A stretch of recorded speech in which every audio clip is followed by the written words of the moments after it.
Welcome back, guys. Welcome back to Shipbird Month. Welcome back. Even though this movie's not super shipbirdy, but it is for shipbirds. It is for shipbirds. And it's by a shipbird. And this month, it's the 90s. We're going to sue you. I'm Derek. I'm Whitney. I'm Jack. This is Bad Movies. Worst people.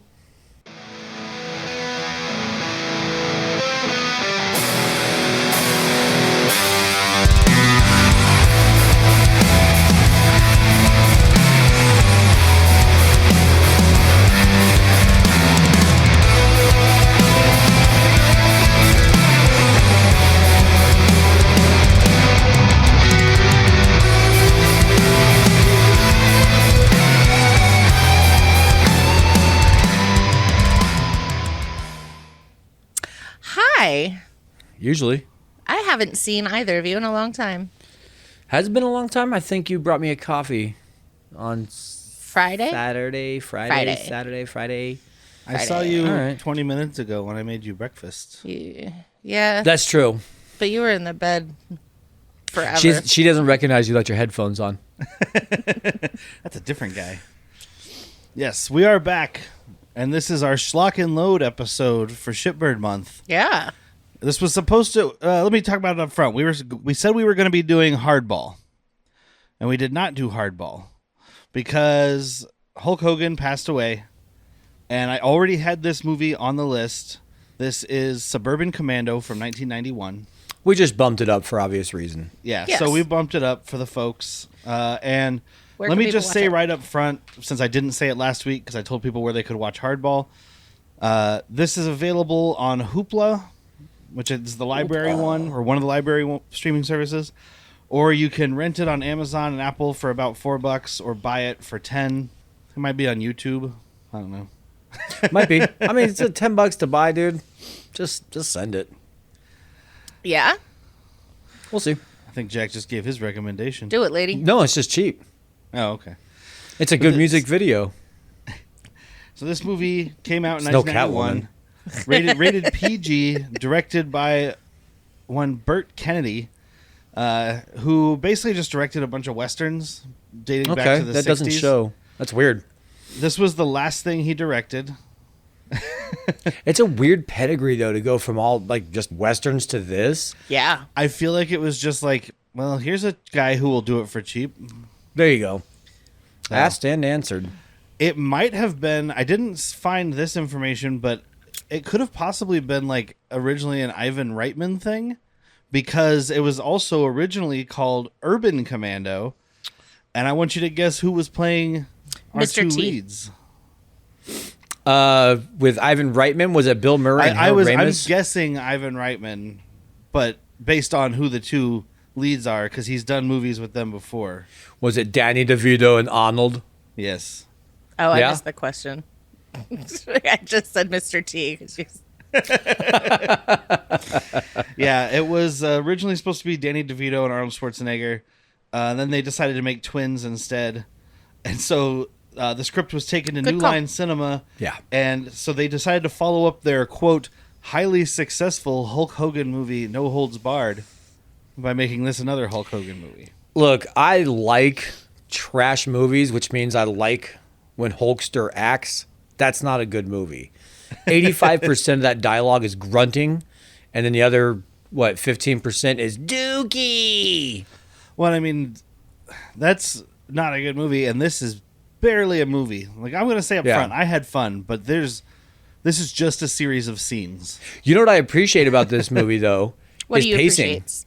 Hour and a half and pacing. Like, it felt like, here we go. Like Derek said, it's a collection of scenes. And that's great. I don't need a lot of the development between the people. I didn't when I was a kid. And now that I'm an adult watching a Shipbird movie, I still definitely don't need it. Yeah, that's the thing. It's a movie made for kids, so Yeah. you it was just a need to movie see made for stuff. kid that the dads and moms that had to take them wouldn't be too upset with. Yeah. You know, they slip in a little bit of adult comedy here and there. Nothing too crazy, but Nothing good like enough. fucking. What did we just watch? Howard the Duck. Howard the Duck. Yeah. PG my There was ass. 100% less nipples in this. Yes. 400%. And there's There's 100% less bestiality too. So Yeah. Well, it depends. I mean, we don't know. Hogan's we an don't know alien. we don't know what race he is. He could be like the Emperor, and when he gets cut or orgasms, a whole different creature comes out. Oh, After he orgasms, General he turns Sultry? into a Snorlax. did you say General Soul Train? Sultry. General Soul Train. What was his name? Suitor. He's a general suitor. General Suitor. And then this was written by a guy named Frank A. Capello. Hey, Frank A. Capello. It's supposed to be a cappella, but if you do it with an accent, it's a cappello. If you do a cappella Italian, it's a cappello. When the moon hits your eye and whatnot, boom, get it a soda, a cappello. But the only thing of his I recognized was he wrote Constantine. The speaking Somebody of had to. Hardball and Keanu Reeves, right? Yeah, it always comes back. And I saw a movie on his credits that I'm gonna go watch now. He wrote and directed something called American Yakuza, Ooh, that's right. At your alley. starring Viggo Mortensen from 1993. I was rooting for you to say Dudikoff. But Viggo No. Mortensen is American Yakuza 93. Yeah, How has this escaped us? I don't know. I was like, how have I never heard of this? Put that on the docket for the next time we need a schlock, dude. That sounds great. Put it on the schlocket. The Schlock-it. Yeah. All right, so we'll play a very quick box office game because I only have worldwide. I did end up finding a budget. It was hard to find at first. Just so you know, I did not go to IMDb for this at all, but I can 100% say Frank Welker is credited in this movie. He has to be, right? Yes, he is. 'Cause Well, he's he's doing, actually like, the- not credited, but he is in this movie. Okay. Because those creature noises is big Welker energy. Yeah, he it is. was. He is the alien version of General Suitor. Yes. Okay, I thought so. Just fucking as I put it on and walked away to get something, I was like, "That's Welker in the next room. I can hear him. I hear him over there welkering. I hear you."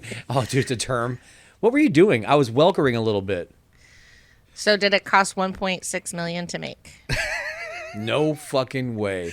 You No, ain't getting Hulk Hogan out of is at bed the for that. peak of his powers right now. Yeah. 2.6 million to make. The budget is $11 million. 2.6 might have been Hulkster's cut. You got we have Hulk two- and you got Christopher Lloyd and you got Shelley Duvall. Oh, yeah. And you got Theo from Son-in-Law. I'm gonna sue you. That's Craft where he service was. alone on that guy. Wait, was trying to the figure fat it out. guy is Yeah. Theo from Son-in-Law? Yeah, I was trying to figure out who he Okay, was. I don't Oh, know yeah. him from that. I recognized him and I couldn't figure out why, so I went back to his credits. He's in a He lot is of stuff. He is from our 4th episode, which neither of you were on, but you definitely saw it, wife, because I watched it like 3 or 4 times. Oh, it was back 'cause- when I was watching movies multiple times Yeah. to get prepared, and then Savage I Dawn. realized that wasn't happening. Laser Blast. Laser Blast. He plays the big fat deputy. That was the last Okay. time you watched things Yeah, multiple times. that was the last time. First 4 movies, I watched them like 2 to 3 times to prepare, and then Broke 'em. after One to that, I watch, was one like, to "Fuck this, Take dude." notes. Yeah. Yeah, because I watch it once to take notes, once to kind of absorb it, and then once right before we recorded to refresh myself. And sometimes Never you know, again. a 4th time because you took a nap. Whoops. Unfortunately, I stayed awake all 3 of those times. Yeah. Oh, that's the worst one to do that to. But yes, this movie cost $11 million to make. Okay. Any guesses on the box office? I only have one number. Ladies first. Because I have a number just popped in my head, right or wrong. 2.6. Oh, no, 36.5 million. Whitney's closest without going over. $6.95 million. Oh, man. They didn't What even a make their money bummer. back. They didn't even make Hulk's money back. Jeez, he ain't getting 7. No way Hulkster's getting 7. And another thing I want to say up front, we know that Terry Bollea, is that the name? Yeah, that sounds right. Sure. Something like that. We know that he's a piece of shit in real life And a racist. and a racist. And he was at a Trump rally ripping open his shirt, had a shirt that said Trumpomania. Yeah. We know all that stuff. But he made fun, schlocky movies, and that's what we're here to talk about. He made So, their childhood awesome.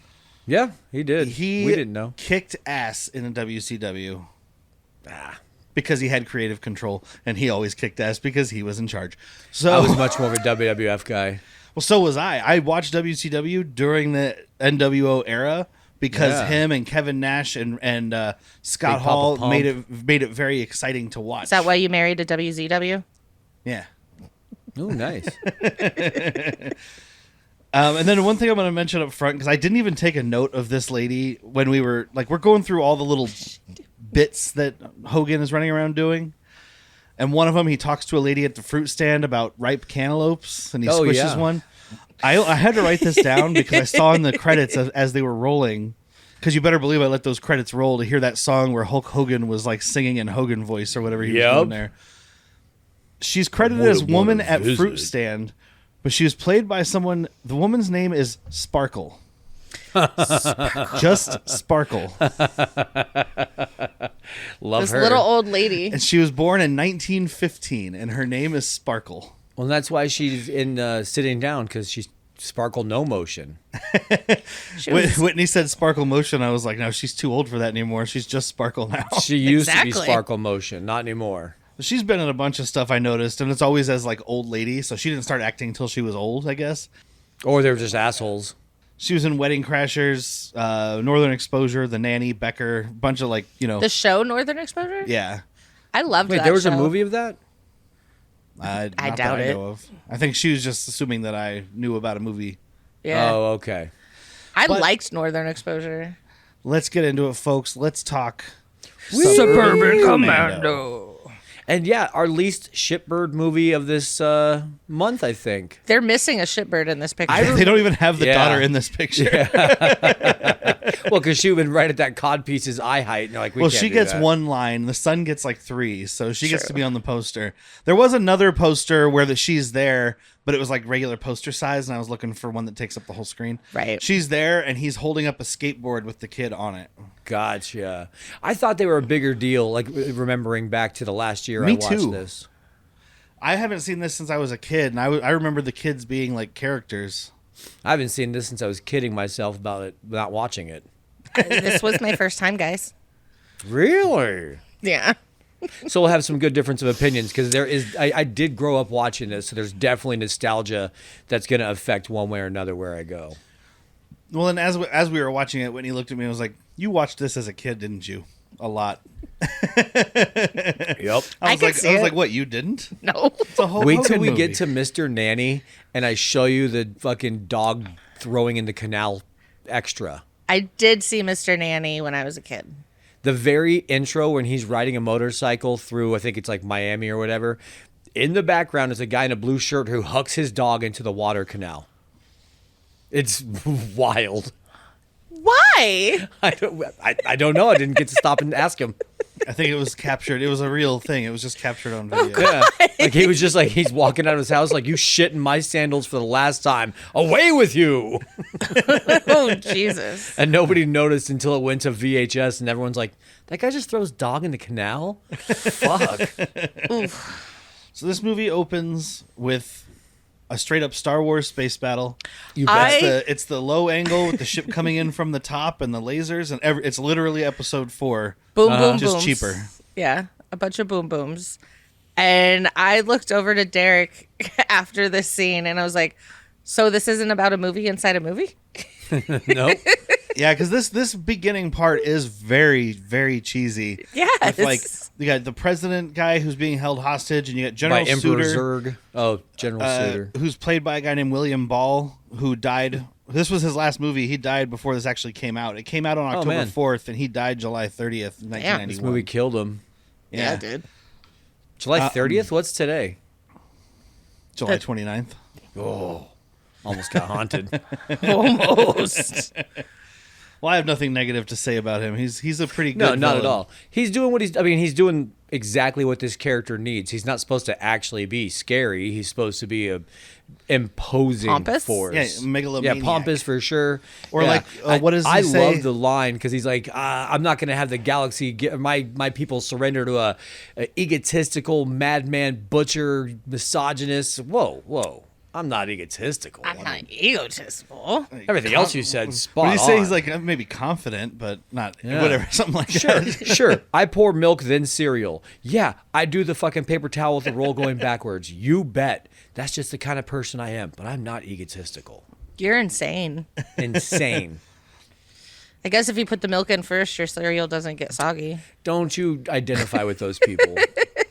It's what I do. I believe in segregating America. Milk first or cereal first, people. Except we already did north-south. Let's do east-west. Okay. You know? As long as West gets to be cereal first. Yeah. Oh, yeah, because that's where we are. Because I'm not moving back east. It's No, too humid God, no. out there. Yeah.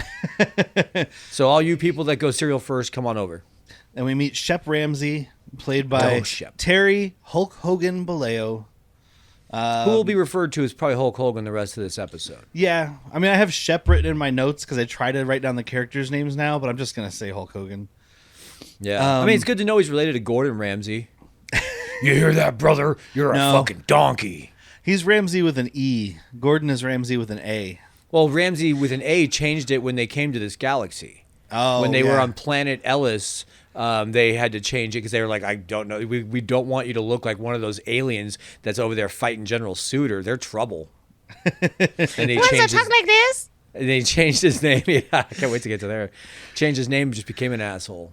Well, when we'll talk about Hulk Hogan again in the future because I mean, No Holds Barred, Rocky 3, Gremlins 2, kind of. He's got that rated R one that I've never seen. Something Mountain Shadow Assault on Devil's Island. Yeah. And then the sequel, Shadow Warriors, which it's one of those ones. And he's in one of those Three Ninjas. Yeah, he's in Three Ninjas, High Noon at Mega Mountain. There's the mountain. That's the mountain I was thinking of. Got it. But Assault on Devil's Island makes me mad because I've been trying to find it because it's Hulk Hogan, Carl Weathers, and Cynthia Rothrock. Did you say Carl Weathers? no, what's her name? Gene Simmons' wife, Shannon Tweed. Oh, Yep. yeah. It's those three, but it's also like some places it's known as Shadow Warriors, and then other places it's Assault on Devil's Mountain. And I ended up finding a DVD on eBay. I was super excited, and I bought it for $5 because I was like, "Fuck yeah!" And then I was talking to Dustin about it, our previous guest here on Deep Blue Sea, and he was like, "Oh, make sure it's not the one that's about chemical weapons because that's actually Shadow Warriors. That's the sequel." And I flipped it over and read the back, and I was like, "Damn it, I have the sequel." Fucker. He's like, "Well, that one's fun too, but it's not as fun." I was like, "Well, I have to find the first one. I don't want to be lost." So stupid. But Assault on Devil's Island is like, it's a VHS only, and it's like you find that on eBay for like $30 or $40. I'm like, man, I'll find it on the internet. Yeah. Yeah, I'll find that. I do want to watch that though. That came up when I was doing research years ago for Hulk movies. I think it's the only rated R he did. What were you doing research for Hulk movies for? Masturbation. Oh, Masturbation. respect. Yeah, it's when you masturbate while you're transportationing around. Yeah, I used to do that. Yeah, roll and pull. What's the job?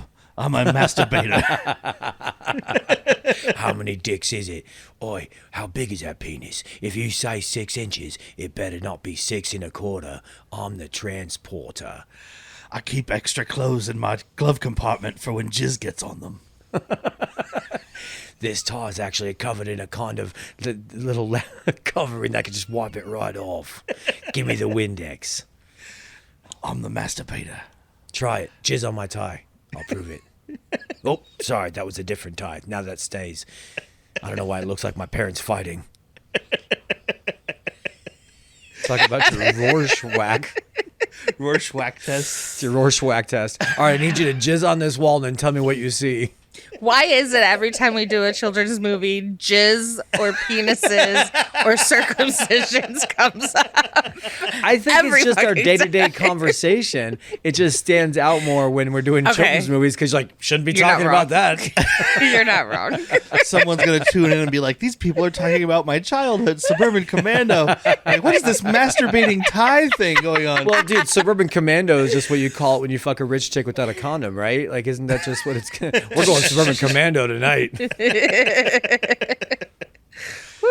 So Hulk does have his like kind of one-liners or like witty little things, but they're not very good. It's more facials. His Like this first Yeah. one, he's fighting these guys in this hallway. One of them, they go into the elevator and he grabs them and he's like going up and slams them into the top of the elevator. And one of them like opens this door, and then the other one he kicks back into the elevator and he's like going down. And then just like cuts the fucking cord and the whole elevator plummet. These dudes are splattered. Little do you know that they're actually jellyfish aliens that are inside some sort of latex human suit. They'll be just fine. They were laying on the ground, but they did like a quick jump push up right before they hit the bottom, so they're fine. Yeah. Yeah. They took a rock into a tsunami, essentially. Yeah. Exactly. I'm pretty sure some of these guys were also wrestlers. Well, there's definitely one wrestler in this movie, but we'll get there. Yeah. Because There's I one that I know of. And a welcome back with him. The neighbor Yes. No, with the long hair? No, that the neighbor was the guy I was talking about. That Right, was in no, Laser but he had Blast. like 5 guys, Oh. and one of them was No, definitely... but there is definitely a wrestler, although he wasn't technically a wrestler yet when they made this movie, or at least not for WWF. Oh, really? Interesting. Yeah, he was. We'll get there. I'll tell you all. I mean, you about can tell it. he's a little younger and pudgy. But yeah, so the president tosses this like metal business card at Suter, and his envelope. hand cuts off. It's an and he envelope, but transforms into a monster. But in this universe, it's a deadly weapon. Yeah. It's just his Apple credit card. Oh, there you go. I just got a bunch of these in the mail. I love Hogan's escape here though, because like alien Suter then like fucking starts obliterating people. So he goes through like an air vent, much like John McClane, but with Rocket-powered boots. And he just sets a bunch of rocket boots, brother. he sets a bunch of thermal detonators throughout the vents, Mando style. blows up this entire ship, and escapes on the escape pod. I really like when the ship is blowing up though, because like the space effects look cheap, but they look pretty cool. But when the ship is blowing up, it's like they just covered up pieces of it with like a matte painting. Like just chunks start disappearing. It's not like blowing apart. Yeah, because it's a vacuum, so things are exploding out and sucking in. They did Sure, more work than science. George Lucas. Yeah. Oh, if it looks cool, film it. I don't care about fire in space. That shit's rad. I think there was something we watched. If you explode something underwater, it actually looks more like what it would in space. Oh, Right? makes sense. Is that what it was? It What? better not be. I was like, I don't know. In Sphere, they were talking about how when it explodes, it'll actually implode because Yeah, of the pressure. maybe. I don't know. There was. I just I don't remember there remember was that something. movie. I think that was Sphere, but No way of knowing. he No, talks to no his way of boss, and his boss is like, "Hey, so the evil general's out of the way. Things are pretty quiet now." And he's just like, Can you? do you have a genocide I can stop, or maybe some terrorists, or No. anything going on, brother?" There's Actually- not one brother in this movie. He doesn't say Set- brother. Set course for Space Miami, because you need to chill. Yeah, basically, he's like, dude, go fucking take a vacation. Oh, you got mad and broke your ship. Now you have to go to Earth and recharge for 6 weeks. I was gonna send you to a fuck spa. Now you we've have to got go to Earth. We've got a duck alien working over there. Yeah. Oh, he's on Earth. All right, cool. They did send him there. In Cleveland. Cleveland. But so he crashes into a skating rink to recharge his ship. All right. I'm assuming it's a skate rink. It's got there's a poster on the wall that says something about a skating event. It's called the landing pad. and Also, and it's called the landing pad. But like stuff How I was reading ironic. online kept referring to it as a bar, and I was like, well, I mean, I guess a skating rink can have alcohol, but You could do both. It could be a Yeah. discotheque. You could dance if you want to. you can leave your friends behind. You could put on some skates. if your friends don't, because your friends don't skate, and if they don't skate, then they're no friends of mine. SSKKAATTEE.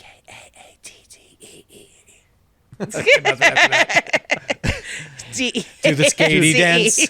Do By the the way- skatey dance. Have you seen the music video for the safety dance? Yeah, Yes. and he's like, Okay, I was like, I've never seen it. Pulled it up at work the other day. I was like, I think we're gonna have to watch this and like do a commentary about that music video. It makes it's no something, sense. dude. Yeah, it's something. It's for no good reason, and I love it. It's fucking Midsommar with this dude running around with like a little person dressed like a jester, and they're singing about safety dance. I'm like, this video makes no sense. yeah, that was the Or point of videos. Does it make all the sense? Fair. Point counterpoint. I like your argument. We'll dissect it. So we meet Charlie Wilcox, played by Christopher Lloyd. Back to the Future, obviously. Addams Family, Who Framed Roger Rabbit. I want to start by saying this is the most subdued we've ever seen him, Yes. but it's not him sleeping. Like he's still performing. He's just not doing any of his normal stuff. Oh. Like 'Cause he's very he's supposed to be like he's the he's like a Rick Moranis type character. Sure. Yeah. And I just like it. It's just saying that he's able to do calm is what it shows. Yeah. Did Rick Moranis quit acting by this point? I don't think so. I think That's one of those. close. I think one of those Honey movies was probably after this, 91. My Blue Heaven is right around here, maybe. But this is pretty close to it. Yeah, it's close. And then his wife, Shelley Duvall, playing Jenny, who I know most from The Shining. The Shining. Yeah, Popeye. Popeye. She's in Annie You Hall. hear her olive oil in this movie. I love her in this role, by the way. She does. In the few scenes she's in, she kind of steals the scenes that she's performing. Oh, she's a in. perfect fucking wife, dude. Here's like Long curly hair. What's that? The long curly hair scene when he gets home from work. When she cosplays as Gina Davis. But it's maybe that's why I liked it. I didn't think about that. Who do you want to cosplay as? Gina Davis. But it's like it starts here where she's like, "Go tell your dad to get to work," yada yada, and she's like, "Honey, look at all these bills. You need to ask for a raise." And he's like, "No, because if I ask for it and they say no, we're right back here." Things just come naturally. He starts walking away. She puts him in a chokehold. Yep. And she's like, "You gonna ask now? You gonna ask now?" And he's like, "Yes, Tommy, mommy." Need more relationships like this in the world. Well, and it's nice because she knows. I know someone. She knows he's not going to go to work and ask because he's a very timid, whatever character. But she still dresses up all sexy for him to try to seduce him when he gets home. She even rents out like, "Hey, look, we don't need to worry since you're going to be this guy. We don't need to worry about it. We'll just rent out a room." Also, how the hell did she do that renovation in one workday? Meth. Ooh, meth. Ooh, meth. Yeah, she was hanging out with the mom from Requiem for a Dream and doing speed pills. Okay. I could feel it. I could feel that reference coming. Reference to a dream. I could feel it coming a mile away like a junky itch. Well, you see that lady clean her house like thoroughly. She's moving the fridge and shit. Yeah, no, it's a good example because it works out really well for her in the end. Yeah. Does this spaceship go to Madison Avenue? I'm going to be on TV. People that are What in would you that say? movie can't quote it the way he does. What would you say if I never actually watched that movie? I would say, you know what we're doing after we're done recording? Jack, I'm coming over. We're coming over to Jackson watching Requiem for a Dream. Prank caller, don't come here. There is no Jack here. There is no Jack. There is only drool. So then we also meet his boss, Adrian Belts, played by Larry Miller. I love Larry Miller. This is he his always character. plays a douchebag. This is his character, and he's great at it. Also, He Whitney is. would probably know him as a phenomenal father in 10 Things I Hate About You. Yeah. That's his. Yeah. That's his most redeeming role. But like he's It the is. same here as a Nutty Professor. He's done a few Christopher Guest movies. He's Oh, definitely. He's Mighty the- Wind, Waiting for Guffman. He's a negotiator in Best in Show. If you don't come down here, I'll stab you in the eye with this fork, you little shit. Are you talking to me or the cat? Talking. I'm I was kidding. talking to the little kid that was on his roof. And then, for your consideration, some of those. He's also in Pretty Woman, but he always kind of plays a dick. Who is he in Pretty Woman? He owns this shop that. So after she gets treated rudely for looking like a That's prostitute, right. Yes. Richard Gere takes him and he's doing this. He's like, "Where's the money at? Let me do whatever. Is it a big commission? A really, really big commission?" That's all him. He's like Monterey Jack from Chip and Dale's Rescue Ranger, but with money. But I do love, like, Christopher Lloyd shows up. He's got these new blueprints for whatever this facility is they're building for Mr. Nakatomi Bukaki. Plaza? Sorry, Zukaki. I think it's Nakatomi Plaza. Yeah, he's like, look, the Germans can get in this door. The gruff New York cop, he can climb up through these vents. We put human-sized vents in here just in case. Yeah, we're definitely Yeah. thing first, human-sized vents. Also, don't forget the glass floor. That's important. We just need broken glass all over the floor. Don't ask me why. These two floors can make that always happen. under construction. Always. But he pulls out these blueprints. I don't know anything about blueprints, but they look like pretty fucking good blueprints. They did. Very, very, like, detailed Busy. looking. And Larry Miller, like, lays them out, and he's like, "Charlie, my God, these are very adequate." It's good. Yeah. You're typecast for a reason. I do like his running thing with the Japanese businessmen, because it doesn't go where the 90s thing would usually go. He's playing the 90s character of like, I'm going to kind of talk down and be culturally insensitive towards these Japanese businessmen. Let's get some drinks or shots. Kamikazes, just tonight. It's a special. We made it up just for tonight. Tell them that. Tell them I said that.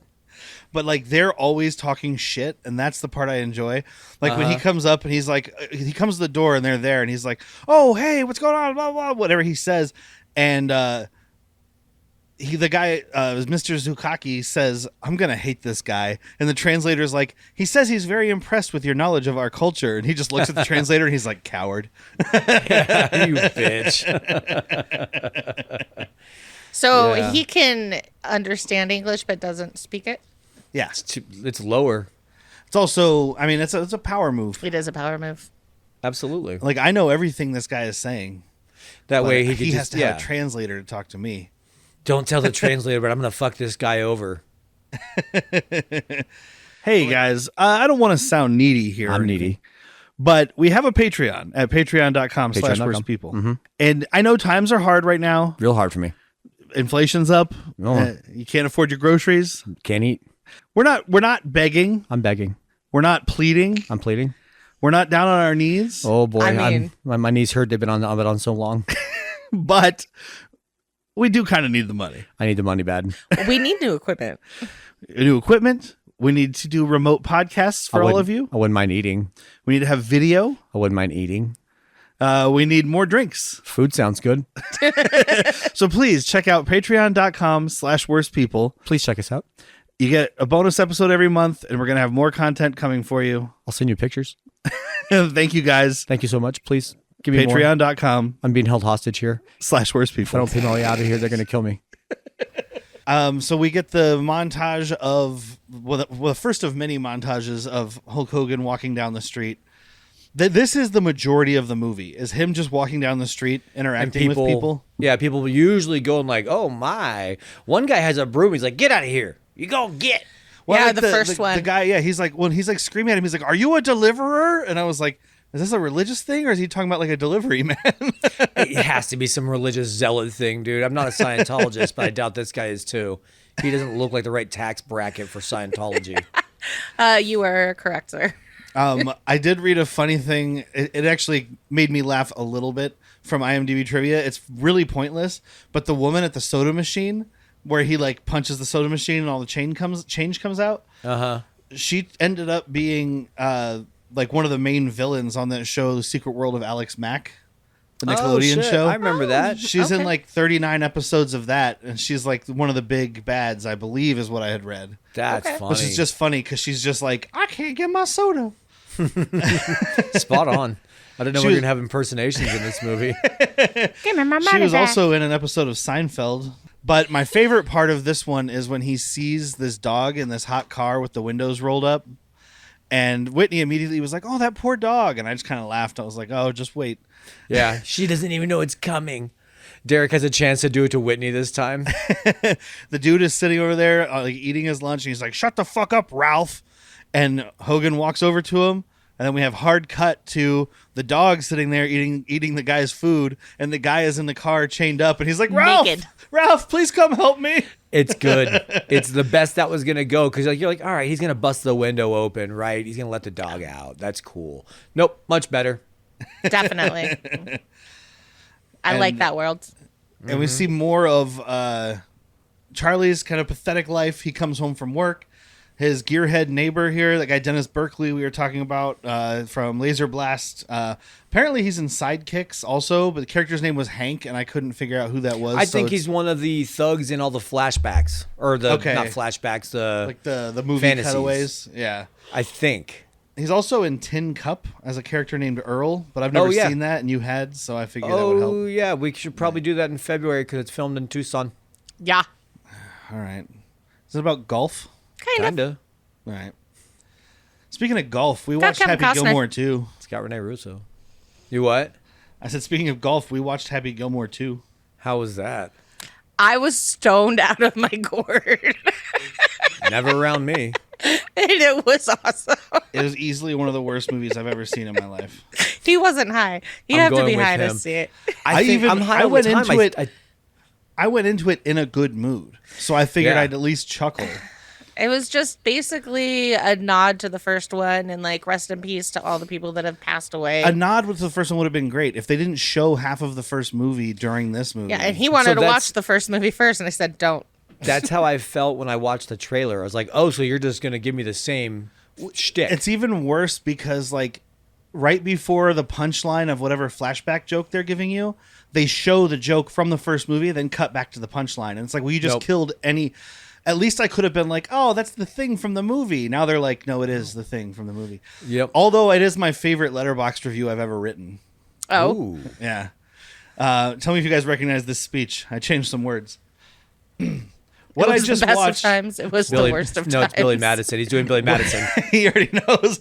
What I just watched is one of the most insanely idiotic things I've ever seen. At no point in its rambling, incoherent runtime was it even close to anything that could be considered a movie. Everyone is now dumber for having seen it. I award you no stars, and may God have mercy on your soul. Simple 1 star would have been fine. Well, and then I changed it at the end. I said, okay, 1 star for Chris McDonald. Yeah. Because always. he is doing work. He is trying. Shooter is great, but the rest of that movie is a big, fat, wet fart turd. It's about I what don't I know. thought it would be. I got drunk at the bar. We came home and I ate a gummy, a whole one. I just didn't even think about it. I just like opened it, popped it in my mouth, and all. This is gonna be a fun ride. Name your sex tape. I took a note from Jack's classes, Hell yeah. and I had a great time. But Hell yeah. that has nothing to do with anything. I just was thinking about it. I haven't been able to stop thinking about it. There you go. It is rated lower on my yearly ratings than the Electric State. Oof. Oof. So that is my bottom movie of the year. I would rather watch a double feature of Borderlands and the Electric State than watch Happy Gilmore 2 again. Rather watch Sphere followed by Wild Angels. Okay, Double I would probably watch Happy Gilmore 2 before I watch Wild Angels again. Yeah. Purely for the screaming cacophony scene. I mean, yeah, up until then it's bearable, and then it gets that. But I do like this guy who... I'm assuming this is like Shelley Duvall's dad or something, but this guy who like lives in Christopher Robert Lloyd's He's front the yard. neighbor. The colonel's the But it's neighbor. at their house. No, No, I don't It's- think it is. it's not their house. Or he just put his Jeep on their lawn. He's like, he'll never tell me to fucking leave. It's in between their houses. It's that little Okay. area in It's between. my lawn now. This guy, he's a big Western actor too. A guy named Jack Elam. He's Yeah. Once Upon a Time in the West. He's in He's in a both lot. Cannonball Run movies. Dr. Nicholas Van Helsing. Yep. But he was in a bunch of the westerns that this guy directed. So he's just kind of great there. in Cannonball Run. He's giving himself shots. Yeah. But I like this guy because he's just like an old World War II colonel who just sits in the front yard yelling at people and getting met him. drunk. Lots changed since Yeah, 44. I like it. I'd sit and have a talk with this if my neighbor. I bet you Oh, would. yeah, I love when you he's guys having- would have coffee time. When he's having conversations, it would be what Hulk Hogan does, except for they wouldn't have like military stuff to talk about. Because when he talks Jack to Hulk would talk Hogan, World War II No, with but him. I mean, like when he talks to I'd Hulk Hogan listen. later, he's like, "I'm the colonel of whatever from this whatever division and all Yeah. that stuff." And then Section Hulk Hogan's 9. like, "I'm from Velta 9, the secret ordnance, whatever he whatever says. you know, Double space, probation. space stuff." And a lot has changed since 1944. Yeah, but I like that part. But It was. but this guy's good. He just sits in the front yard yelling at people, telling Christopher Lloyd he's a pussy. Yeah. He's like, dude, the reason they're parking on your shit is because you let them. But Christopher Lloyd's like, fuck this. Right after Shelley Duvall tries to seduce him, he's like, I'm not in the mood to fuck right now. I'm going to go to my workshop and I'm going to hit stuff with a hammer. You could hit her with your screwdriver. Your hammer. I Yeah, don't want to but take a he's, hammer. he's feeling inadequate, so maybe he wouldn't be able to perform. All right, that's fair. He just wants to hit things with a hammer and then he'll feel better. But he can't because she converted his workshop into a livable apartment. Yep. And I love how it's like just a lampshade on a drill press. Yeah. It's not even a working lamp. She just put a lampshade over it. I love it. Here, put a doily over the arc welder. She had 8 hours. She used them all. Looks hella better than I could have made it. She even put fresh paint on the wall. Fuck She yeah. put like laminate stuff inside everything. Like it's like a whole different Does building. it have a bathroom? I don't know. It doesn't have a closet. We found that I out. that's doubt it full of has a tools. bathroom. It's his workshop, dude. He goes pee-pee poo-poos outside. But it can't be a rentable apartment if it doesn't have a bathroom. But then again, this You is could like do a room to rent. This is a rentable apartment kind of situation, like when you get an Airbnb where it's a shared thing and you have to eat with the people who live there, which is something I would never do. The hell I do. Yeah, we had to do that once. There was one where it was like, come inside when you want food. And you're like, I don't think we're going to take this. When I first started doing Airbnb, I would read them, and it's like, yeah, the kitchen's inside, and I was like, well, I'm not going there. Uh-uh. I will how you stay. I will die. stay in the shed in your backyard, but I will not go inside your home. I'll squat in your basement. No, That's not I've a seen problem. The Barbarian. I have not. Oh, you should. It's fun. No. It's actually not fun. It's horrifying, but It's really fun. Everyone dies. It's going to have a great time. You won't sleep for days. Oh, there's one part in this movie, and I know you know what part, that Derek was like, oh, God, yes. So a little Oh, kid yeah. get killed almost. or punted across a room, maybe.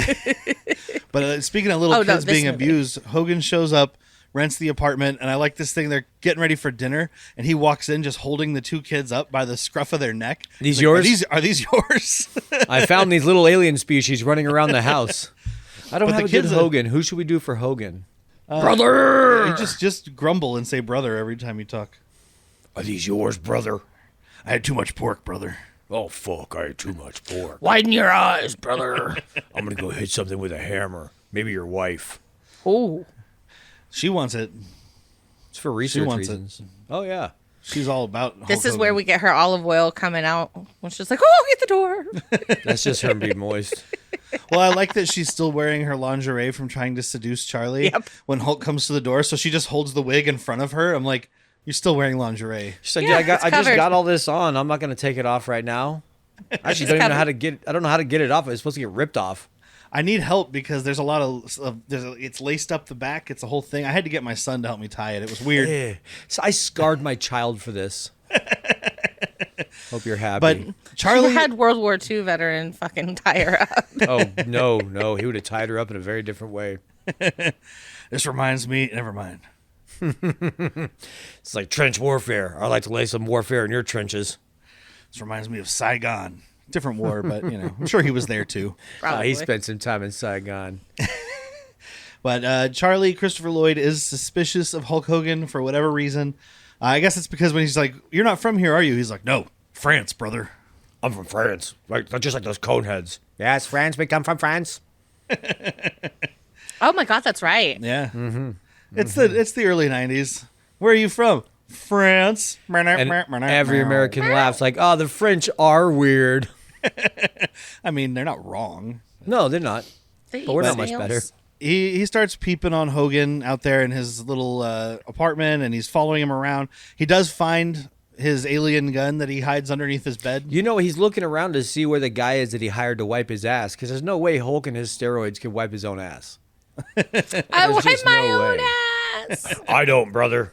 Not for many years. It's a bidet, bitch. I hired some guy to lay under me and spray water in my butt. No, again, he's from space. He's got one of those aliens that you put inside you, and it That's eats your right. poop. I think we forgot talked about that on Han Took Shots First. I forgot but- about the alien species I invented. Okay, then. I do like that he plays with the little laser gun and blows up the neighbor's car. It doesn't really come to anything, but it's still funny. One of the neighbor's many cars. Oh, because we got distracted talking about the Colonel. The neighbor's always working on all of his stock cars and They're like drag funny strip funny cars. They are cars funny and shit. cars. Yeah. And they were always parked in front of Christopher Lloyd's driveway. And he's like, "Just park across the street, you fucking pussy." So No. I'd drive over it. hold on. I'd sue him. There you go. It's the 90s, man. You know it's more dangerous than fists? HOA, Lawyers. bitch. You Oh, are yeah. violating There's all no of these HOA. rules. There's no HOA in this neighborhood. Karen women down there yelling at this guy for his loud ass hot rods years ago. Well, he's the head of the HOA. He's married to Karen. And also we didn't kids. mention there's some kids who drive through the neighborhood every day in their Trans Am or whatever, just speeding through. They almost hit Christopher Lloyd. That becomes important too.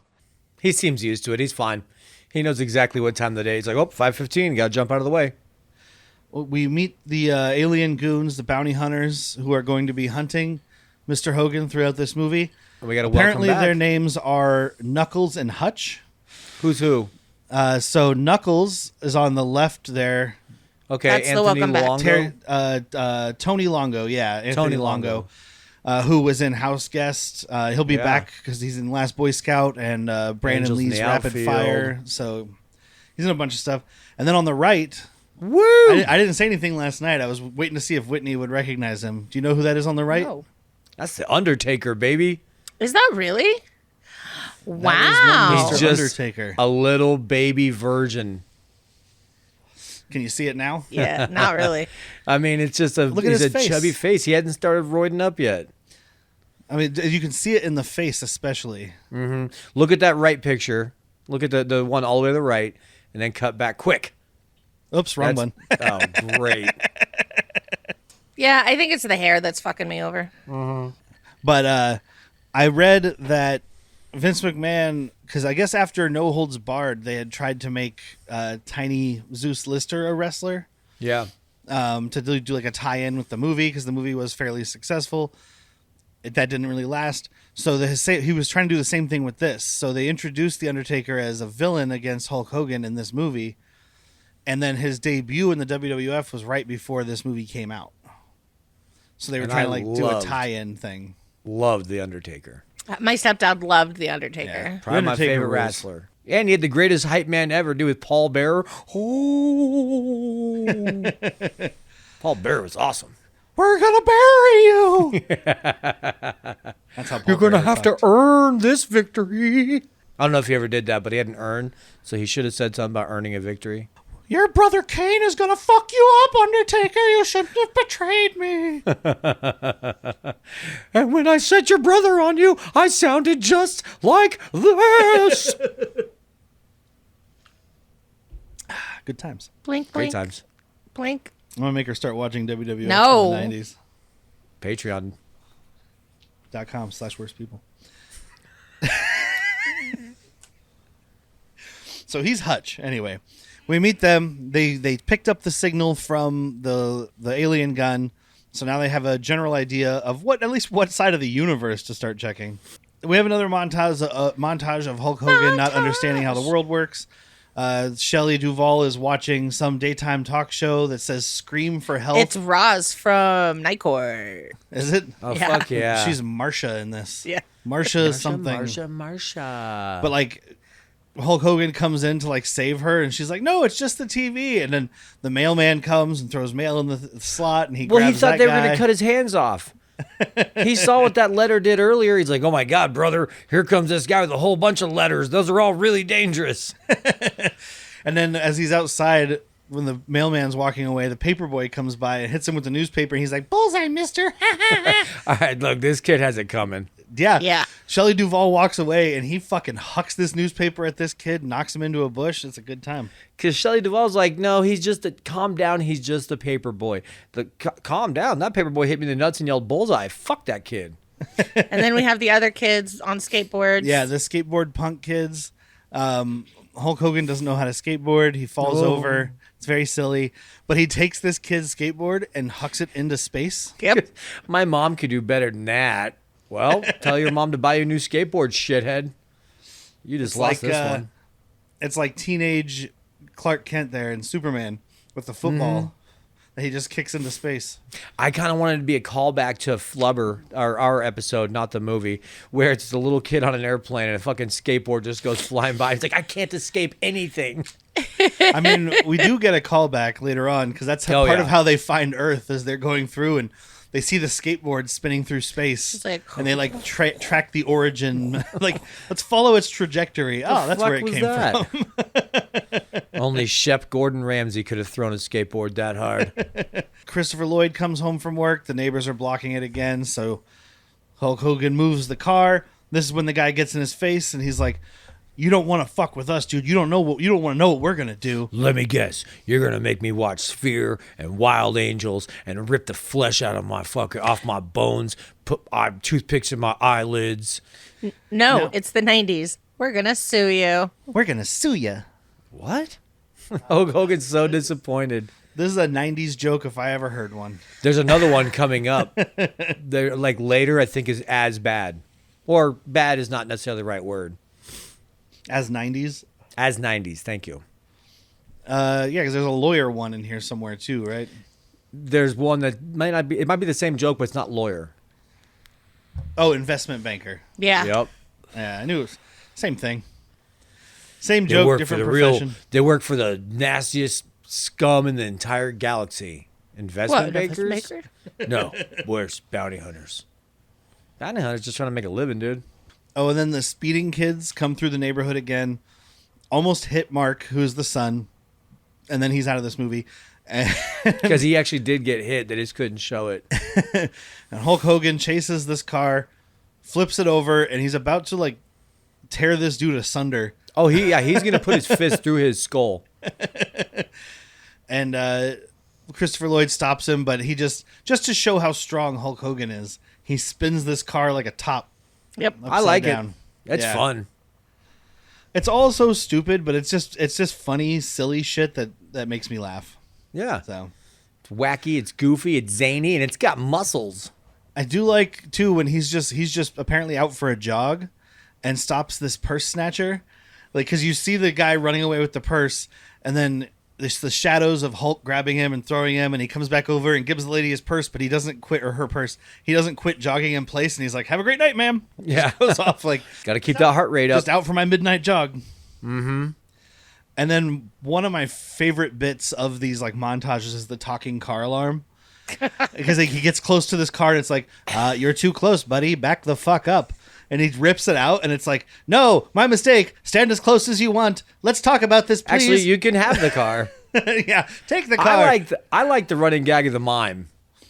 Because the Things mime's and doing threes. like the fucking doing this thing, you know, and he's like, "Oh no, brother, you're trapped in an invisible force field. I'll get you out." And punches the mime in the face. And then the next one is the fake ladder. Yep. And he's like, "Try to get up there, brother." He throws him way up there. Throws him And up the on the roof. Yeah, And then the he's like, third I'll one be is in the rope. daytime now.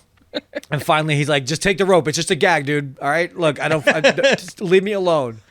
I like it. I don't know why, but especially that first one when he's like, "Oh no, an invisible force field." That's Seen another this very before. 90s joke. It's like, fucking, oh, aren't mimes weird? Yeah, they come from France. Yeah, fair. He's blowing his cover, dude.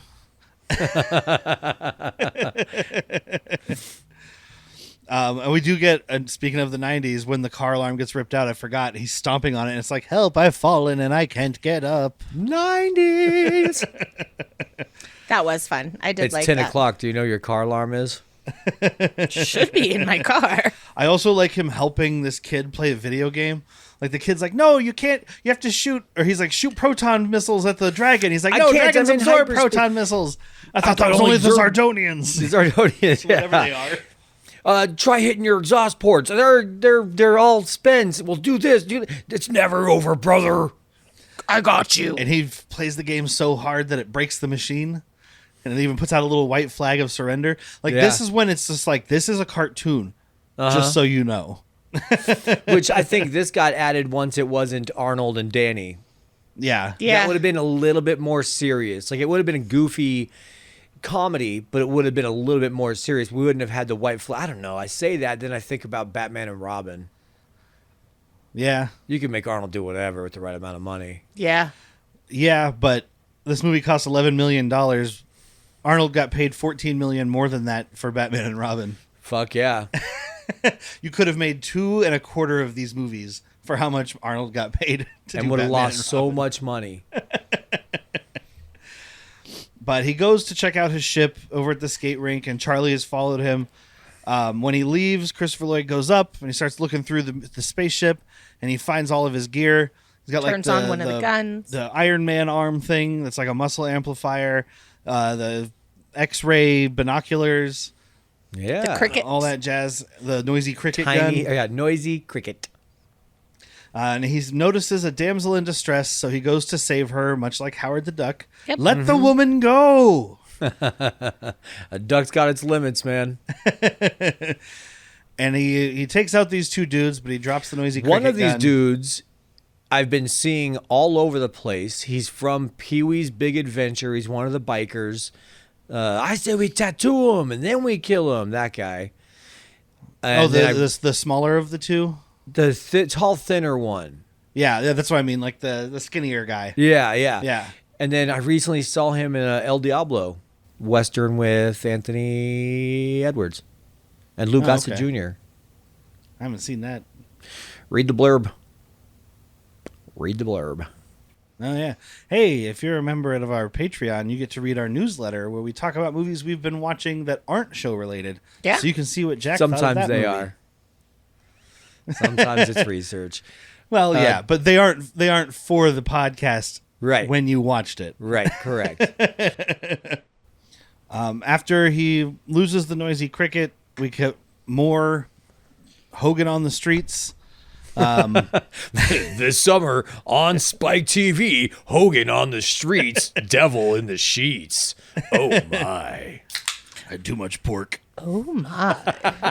each episode, Hogan on the streets starts to fade out. I had too much pork. If nobody knows what that's from, Hogan himself had a sex tape, and he just at one point stands up and says, "Oh fuck, I had too much pork." Wow. Oh, been there, Hulk.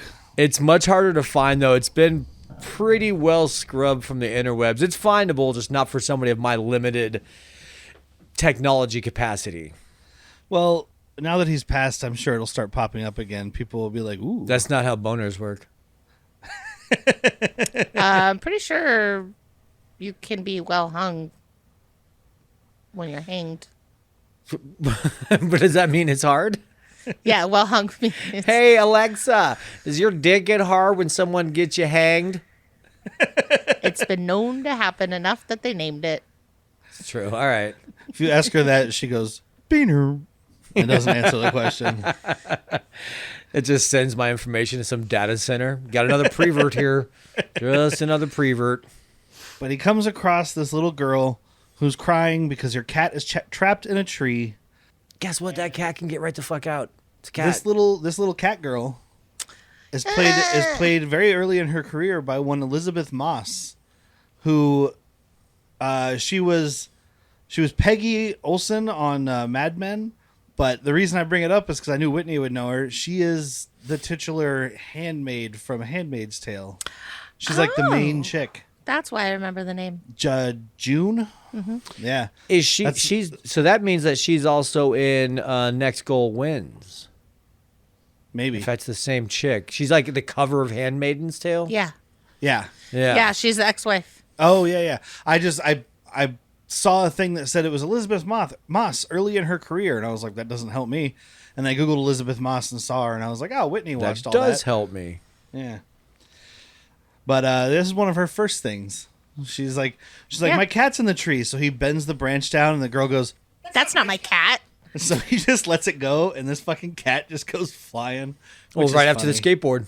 it's following that skateboard. They filmed that, but they were like, we can't have a scene where a cat flies by the bounty hunters in space. We just can't. The cat is on the skateboard in space. There's a sticker about that somewhere. Now that stupid song from remember that meme you fucking did where the kid hits basketball? Something along those lines. Yeah. Now it's stuck. Thanks. You're welcome. There's a crime montage. I wouldn't say a montage, a crime scene. A scene of the crime. Go ahead.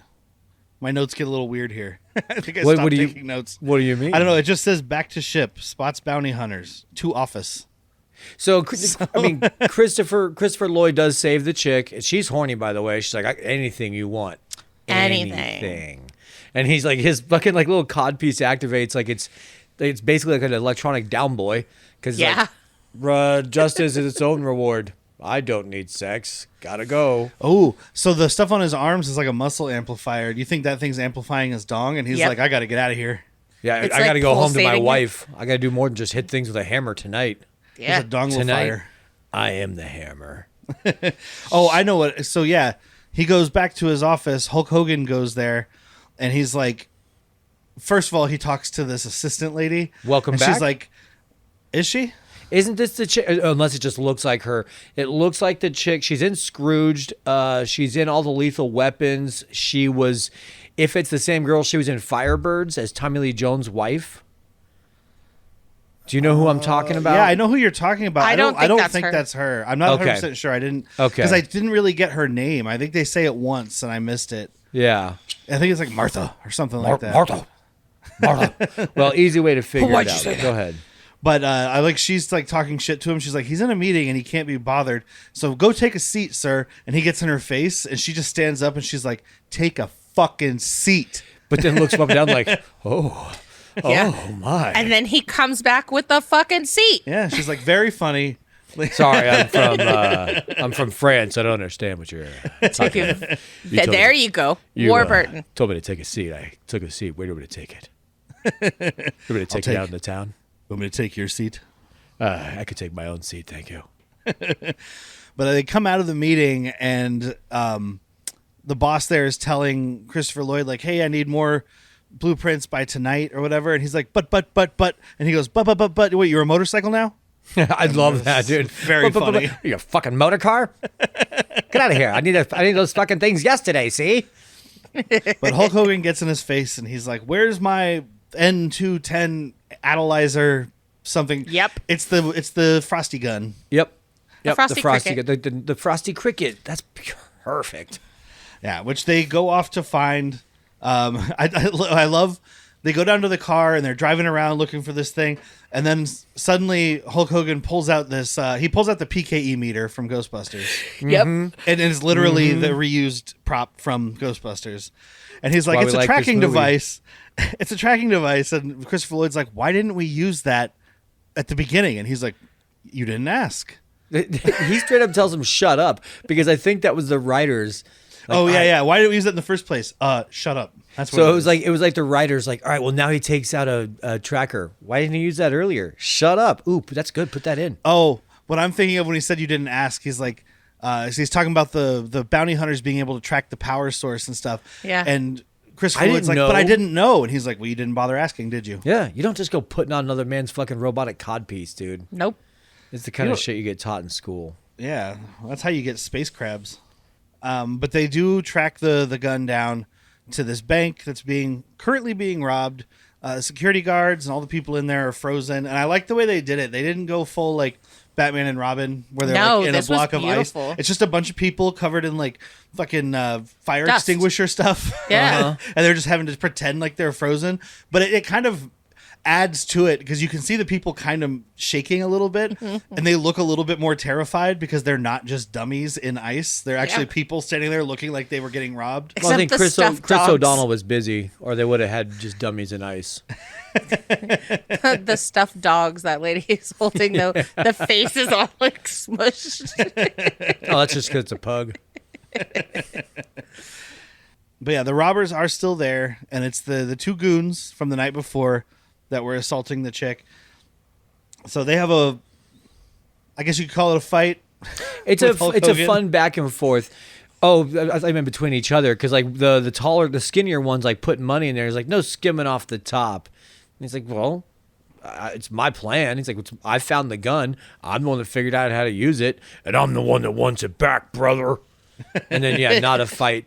I don't know why it just stuck with me, but growing up when they spray him, which you can see the hose coming out of the gun, by the way. Yeah. And it cuts to him drinking whatever. Antifreeze. Antifreeze. Did it for me. Yeah, he's literally just drinking antifreeze. It's good for you. Which was a bad message to kids, because I was like, well, if it's cold out, I'm just going to drink some antifreeze. Work for the Hulkster. That was called Darwinism, and the Yeah. kids that did it died. Well, it only and works if you combine it with steroids. Shouldn't have made antifreeze so delicious, though. It's not delicious. It looks a lot How do like you Mountain know? Dew. because I've smelled it. I put antifreeze in my car. Yeah. But have you tasted it? Have you tasted it? It's Okay, minty. it's pretty sweet. It's minty Blue sweet. Blue cheese smells just like feet and tastes just as good. I know. I love blue cheese.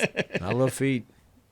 I don't. But love Charlie it. gets himself frozen, so Hulkster has to escape, taking him with him. It's very funny because he's got him sticking out of the sunroof of his car, And it's some good physical comedy from Christopher Lloyd because Hulk's driving down the street and Christopher Lloyd just keeps falling over and bumping into him. I like that a lot. Once again, did it for me. Yeah. That's when we get the line about the investment bankers. And he's like, no, they're bounty hunters. They're zealots who are devoted to Suitor. They're going to defend him even if he died and all this stuff.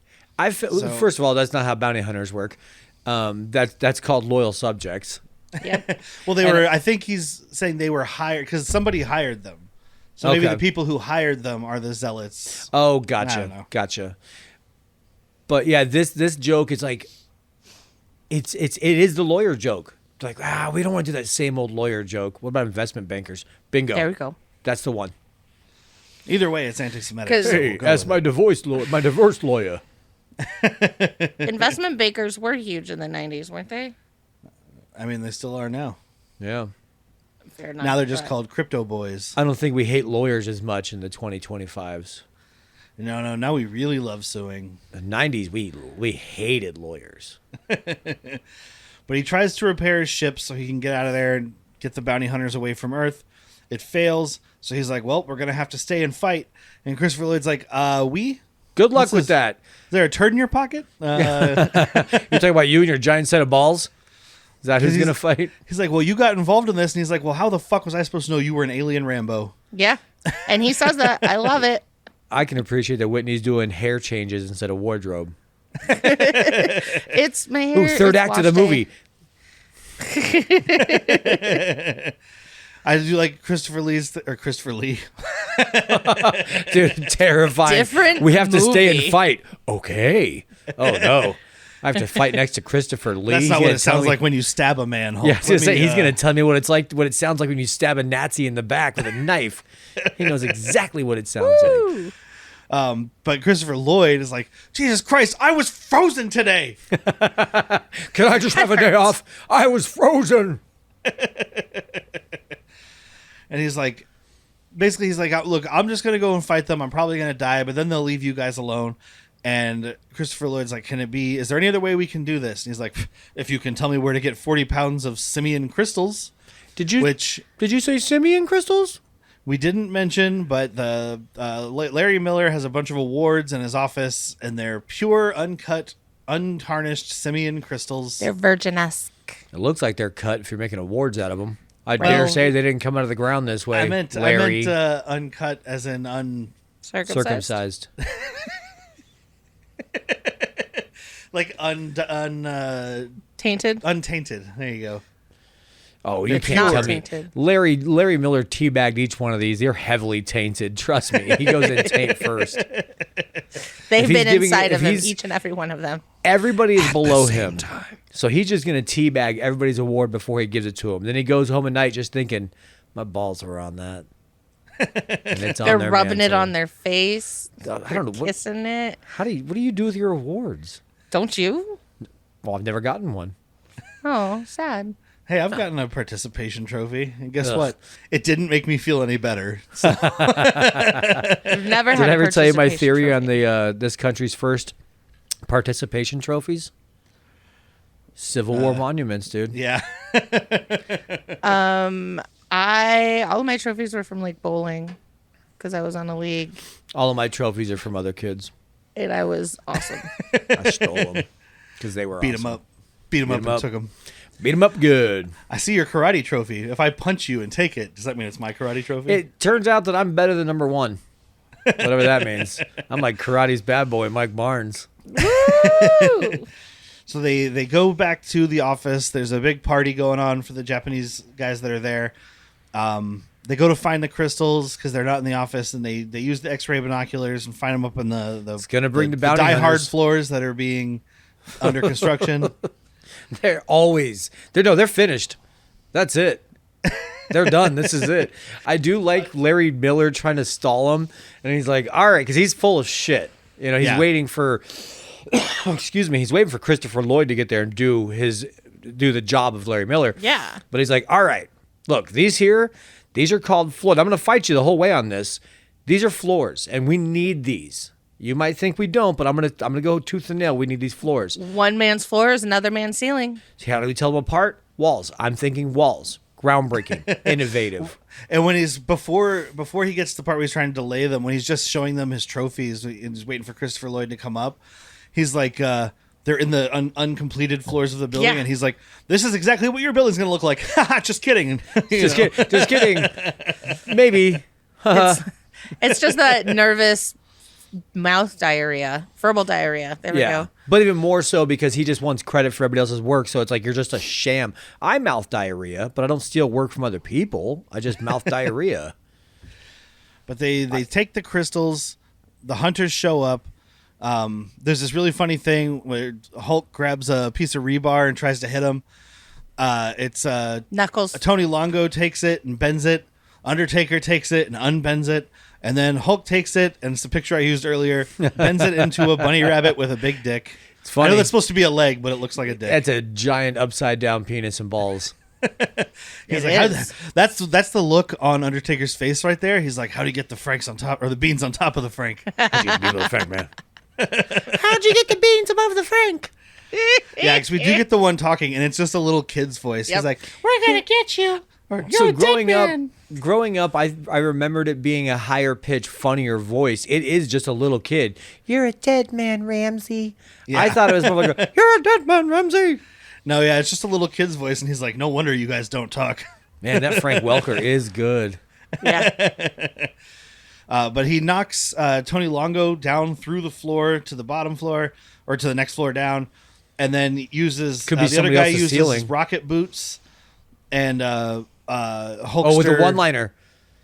It's a one-liner, too. He's like, for a big guy, you're pretty light on your feet, and then sets the rockets off. Yeah, with the paper clip. Yeah. Always that keep guy a goes paper into clip. the elevator shaft, and he gets crushed by an elevator. Yeah, he does. So Dude, he's dead. recast this with He did. Jean-Claude Van Damme, and Lucy or Shelley Duvall is going to get all her dreams fulfilled. Jean-Claude's like, I came to the door and she had on her lingerie with a wig, but I could see behind the wig was silk underwears. Underwears. So I said hello, and then I did the splits. I used my X-ray binoculars to see behind the wig. Those aren't actually Galactic issue. Where did you get Did you say X-ray binoculars? No. I got them at the spy store. They were a store that used to be Ray-Ban, so it's the X-ray ban. That's what I was trying to say.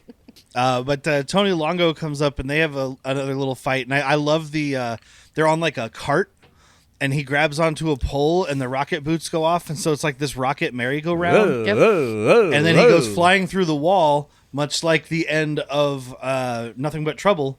There's a human-shaped hole in the wall, except for his body is still in it. Still in it, and then falls through. I liked that part. Also, this movie is 1,000 times better than Nothing But Trouble. Oh, I'm yeah. not giving away my recommendation. I'm just telling you. It's I would still say it's less of a movie, but it's more entertaining.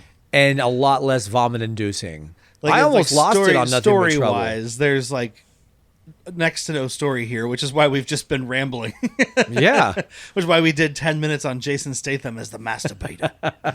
Well, it's just because he does 10 minutes on you if you're in that movie. That'll be his next random, employed man movie. You got the transporter, you got a working man, you got the beekeeper, and you've got the jerker. The jerker. No, actually, hold on. It's the tosser. Where's the hand job? I've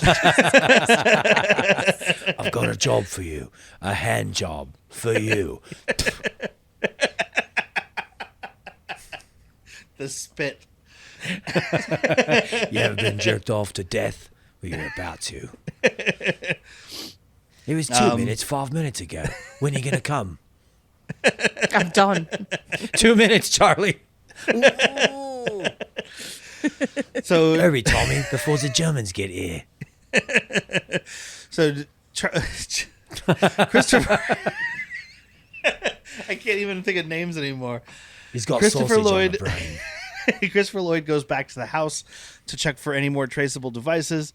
Hulk Hogan tries to get his ship ready to get the fuck out of there. And here comes Suitor breaking into the house. He takes the wife and kids hostage. And Charlie has to lead him to Shep because he had no choice. He had to protect his family. Yeah. And Shep isn't mad about at one it. point, Suter found a picture they had taken earlier. We forgot to talk about the cake. It's after he saves the little boy. They're like, we made this for you, and it's a giant cake. He's like, you eat this stuff, and just grabs it. And much like a drunk podcaster, he eats this cake like it's an apple. Yeah. I can't say I haven't done this.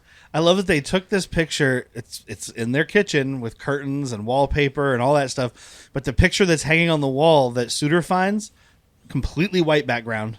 Mm-hmm.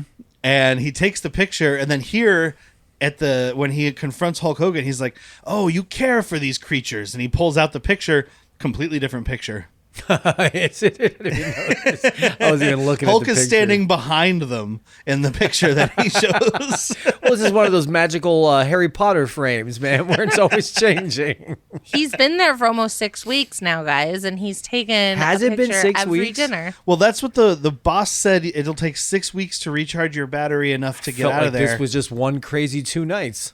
It's what it feels like, because he goes to check on the spaceship and it says 21 Earth days. I'm like, well, that's less than 6 weeks. And then this is like a day and a half later, and he's like, I can get out of here now. Yeah. I don't know. Time moves differently in the Hulkster. In the Hulkster. It showed that time So was does moving Pork because Brother. now he's better at everything. Yeah. Yeah, he's definitely, well, he had a line, it's only going to come up, but he's like, I've spent so much time saving worlds, I've never lived in one. Well, you know Exactly. what? Time does move differently for the Hulkster, because he sets the self-destruct on his ship here, and it says 3.5 minutes. And so Suter lets Christopher Lloyd and his family go. They drive home. Christopher Lloyd says, I have to help Hulk Hogan. They don't go home. He takes them to like the garage across the street or something. I think it It's was their not the house. but No, either it's way, a gas station. He goes Yeah, I don't and think drops he's ever them going off, back home. and he comes back, and it's been 40 seconds. Mm-hmm. And then, while Hulk and Suter are having this conversation Why where is he Suter's just giving his speech, shooting all of him? a sudden it's the 2 minutes and 10 seconds pass. So it took less than 1 minute to take his family somewhere, drop them off, and come back. And it took 2 minutes for Suter to basically be like, well, what does he say? Your death is the catalyst for my return. And then Yeah. Hulk has his one-liner. He's like, so that's your plan? You're going to bore me to death with speeches, brother? Yep. But he's just like shooting at him. I don't know if he's trying to be a terrible shot. Oh, he's shooting around him because he's just teasing him. Oh. Yeah. Because without any of his weapons or his stuff, He just can't Suter find the is little like, man I in the can boat." beat you because I'm actually a swamp thing alien inside this suit. I'm a Cthulhu monster in Yeah. tiny, tiny form. Time to call in the fishermen. I used to be a fisherman. Now I kill aliens and I jerk them off. Sorry, I got my movies crossed. So Charlie shows up. He hits Suter, and which makes him turn into. It's a really cool looking. Like they did a lot of design on this creature to show it for 1/4 of a seconds. second. I feel like this is somebody else's concept art. Like they had this from something that never got put out. They just put like a wig on the Swamp Thing monster. Yeah. It's kind of what it looks like to me. It was cool. I liked it. Yeah. Oh yeah, no complaints about that at all. He pushes Hulk pushes Alien Suter back into the electric box that he's been charging his ship from. He plugs in the cords, it electrocutes the alien, and he starts jittering and dancing to the music that's playing, which is very funny. Yeah, you got a fat beat. You got a fat beat. And then the miniature version of this skate rink explodes. Bada Little pieces of boomsies. balsa wood fly everywhere. It's fun. Yeah. I liked it. It's fun. And we cut to the morning, and we have Larry Miller still trying to entertain these Japanese businessmen. He will not let them leave his office. And He's we have holding them hostage. one of the Japanese guys like, God, this guy can really fucking shovel it, can't he? He's Well, so he's full of shit. at this point. He's just talking. He's like, "No, that guy wasn't in Godzilla. That guy was in Gamera." You see, and it's like me just rambling at people about fucking kaiju movies. when Right. Charlie walks in, he's like, "Oh, finally, I'm running out of Japanese movies to talk to these people about." Like that's the only thing that he can do. He's like, "Oh, let's talk kaiju movies." All right. Do you think they've seen Goro? Do you think they know Goro? I bet they do. Gorgo. Gorgo.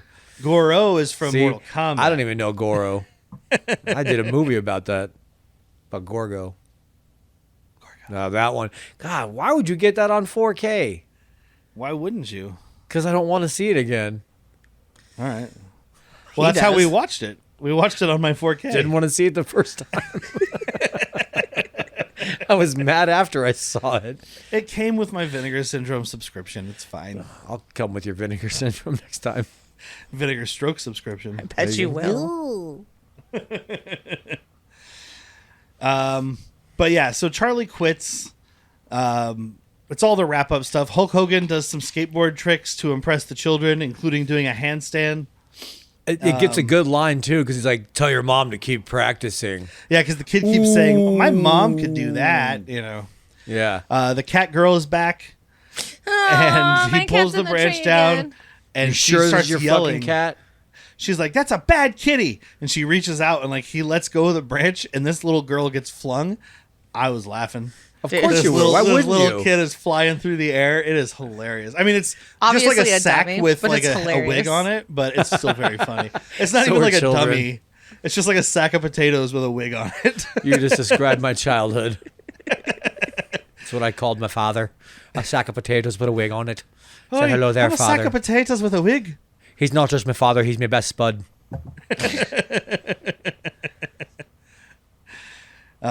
Sometimes he came home a little mashed. If he got angry, he's boiled over. Oh, this potato's my dad. No, it's not. Oh, look, it's got eyes. I've got to be father's eyes. It's on this potato. Jesus Christ. Mine sounds more insensitive to Irish people, and I don't care. You shouldn't. The Irish are Oh, very this is my easily dad. He's a offended. little potato man, he is. You just sound like a leprechaun running away. Look at me, Dad. Look at me, Dad. I have two things to base my Irish accent on. It's Boondock Saints and Lucky Charms commercials. And now you. In the name of the Father and the Son, nomine Patri et Filii Spiritus Sancti. If they were around that movie doing Lucky Charms leprechaun voice, I'd be so into it. What do you need a fucking rope for? Is that right, Rambo? Is that right, Rambo? Oh, what do I need a fucking rope for, huh? What do you need a fucking rope for? There's a rope right there. What are you going to do? Funny man, laugh him to death? Ha ha ha. It's the laugh. So they're saying their goodbyes. Hulk Hogan's getting into the bounty hunter's ship. Christopher Lloyd's like, maybe I'll become an intergalactic warrior. And Hulk Hogan's like, maybe I'll become a family man, brother. And they all kind of laugh, but then the secretary comes out of the ship and she's like, come on, Hulky, I'm getting all goopy over here. Yep, I'm just soaking wet, mister.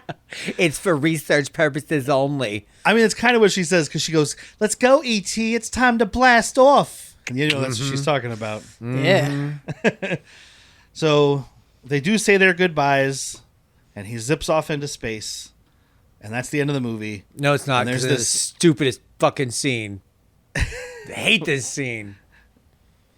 So throughout the what movie, more it's scene? been the red light thing Yeah. where everybody's leaving for work. I forgot all about and then it. he's too chicken shit to run the red light. But now, Yeah, it's like a whole thing where there's two stoplights He wasn't that just are really too close chicken to each other. He just wasn't just chicken shit. He was actively reversing out of the middle of the intersection to go back, which is so dumb. Like, you're already in the middle of the intersection. Go. This is more dangerous. What you're doing is more dangerous.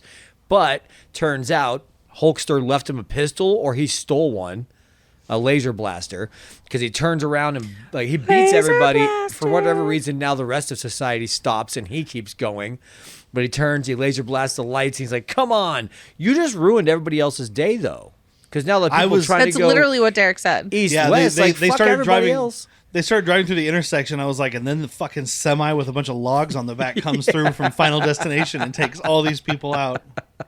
Full rest in circle.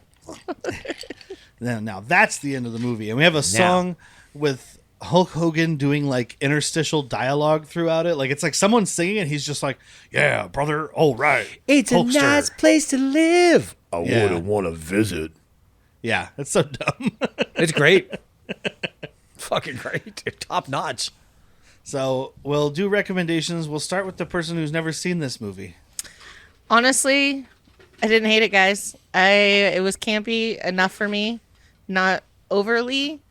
First time sober too. It was my first time sober.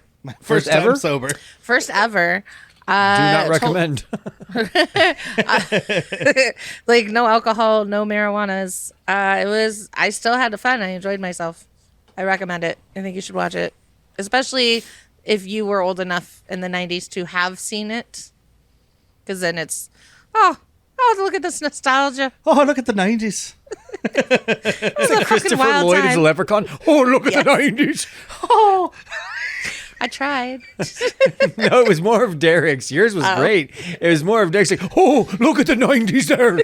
Great Scott Marty. Great Scott, it's the 90s. Oh. Great Scottish Marty. I mean, his last name is McFly. That's true. We saw him Irish in the third one. That's Got true. that stupid little derby hat on and suspenders. Yeah. Jack? I went the exact opposite of Whitney. I went full weed and full alcohol, and I fully recommend. I love this movie. I didn't even have to watch this, but I did. Like I could have easily just not done it, but I wanted to. It's a really fun time. Hour and a half in and out. It would have helped to have people around. I really do want to watch this with you guys, maybe in a year or two. Okay. Just put it on the fucking background, because it is that kind of mystery science theater kind of movie that's really fun to do stuff with. So, but I recommend it. I'm glad to hear that Whitney, who's never seen it, like, it doesn't need nostalgia apparently. So that's good to know. So yeah, send. Maybe you guys broke me down. Systemically. And Put that in your envelope and send it. put that in your envelope and turn me into a giant Frank Welker alien. Yeah, I recommend it. I saw this movie as a kid, but I didn't have heavy nostalgia because I barely remembered anything about it. It was one of those things that was on like USA or whatever channel it was on, and I watched it, but I just had a ton of fun. Like, I was sitting there and I was like, this is so stupid and I should be hating it, but it's just, the stupid is fun. It's stupid that works. And It is. And then, like I said, it's barely a movie. I mean, there's almost no storyline. The storyline is alien comes to Earth, has to leave. Yeah. Like, that's Yeah. the whole plot of the Envelopes movie. kill. Envelopes kill, guys. But it was still just a lot of fun, and it's just Hulk doing stupid shit with a bunch of people. And I feel like he wasn't acting. I feel like he just doesn't understand how the real world works. And so he was just walking around. It's much like in Joe Dirt when Kid Rock has that scene where he pretends he can't read. It's believable. Yep. So yeah, movies like this are why I always wanted to be on a bad movie podcast. Like, this is the type of shit I was watching before Derek had this kind of thought, was sitting around with the bleeps and just watching stupid shit like this and having a blast. So was he. And it turns out we have to watch things like Sphere. Empire of Ants. Sometimes they have to be I'd rather bad, watch bad. Empire Ants again. Oh, God, no. They both have a screaming thing. One's a person. So next week we will be back on schedule. So next week we will talk about Hardball. Which was supposed to be this week. It is available on Prime. It's available on Paramount Plus and Hoopla. You can rent it for $4, buy it for $15. That's the one with Keanu Reeves, yeah? Yeah, Keanu I'm not going to Reeves spoil doing- my recommendation, but I will say don't buy it for $15 on digital. It's Keanu Reeves doing Bad News Bears. Yeah. Okay. Oh, and I want to say we have a young either Michael B. Jordan or I think it's Michael B. Jordan. I think we have a young Michael B. Jordan. Oh, really? Yeah. Nice. I've never seen it. I Neither know have he's I. with like kids from Cabrini Green. That's all I really know about it. If you like kids cursing. I feel like that one's going to be a lot more heavy on the shipbird. Yo, yeah. And then, of course, we have our Patreon at patreon.com/worstpeople, where we have 2 tiers.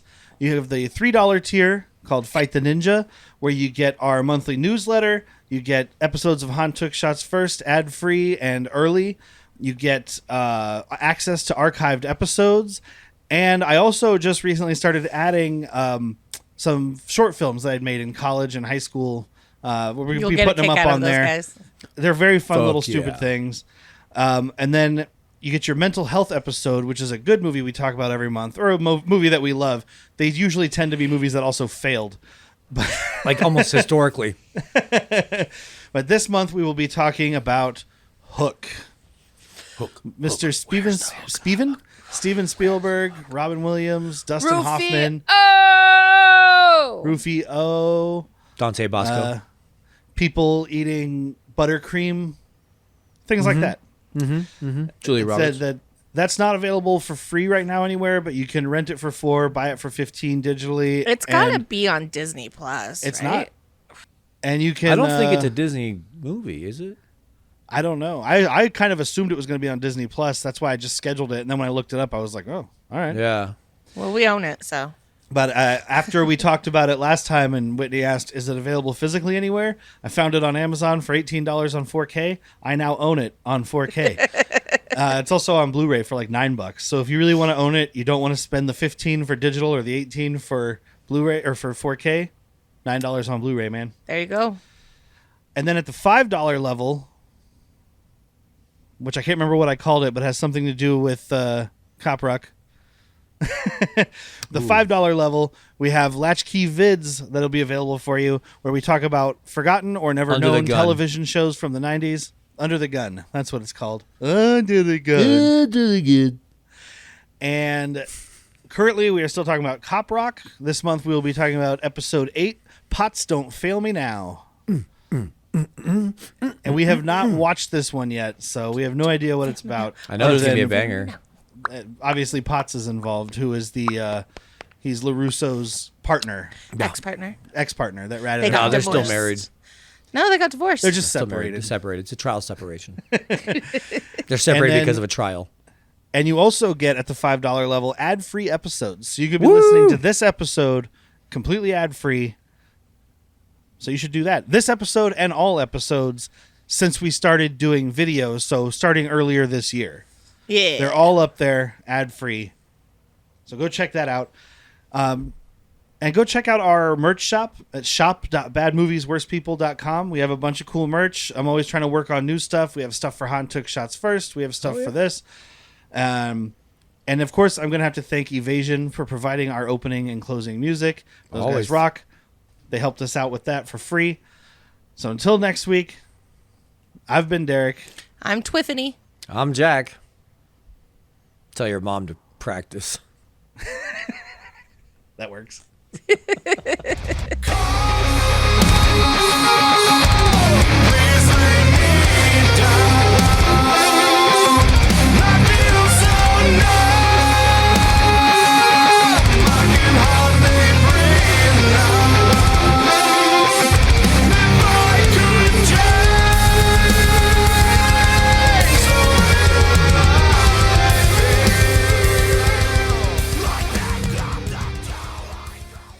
Babe, I'm trying to fucking contribute, but I don't know, man. I'm shredding loot every day in the public square, and I put my hat out there, and every day I come home empty. These heathens, they have They no actually took my appreciation hat. for art. They took my hat. I'm down a hat now. I'm actually negative today. I need to see if I can borrow money to get more hat.